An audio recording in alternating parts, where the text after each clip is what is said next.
Anonymous Pinoy Confessions. Male here. I just want to share my life experience.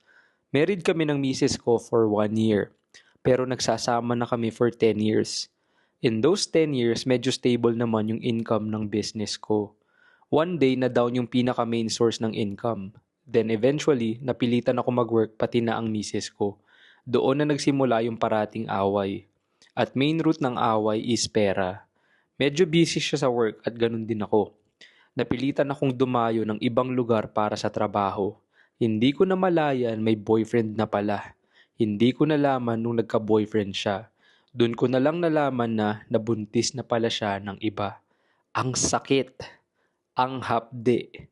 For men, one of the most painful thing you can experience is to find out that the woman you love is having sex with another guy.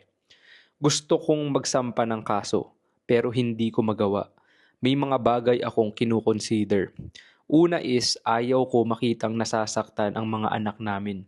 Pangalawa is, ayaw kong makita ng mga magulang ko na lumuluha ako. Maybe ang tanga ko para hindi man lang gumawa ng aksyon para sa justice ko. Nangyari ito about 5 years na. Pero minsan, andito pa rin yung sakit. Siguro ang lesson na natutunan ko sa experience ko is, kapag lalaki ka at wala kang maibigay or kulang ang financial mo, ekis ka.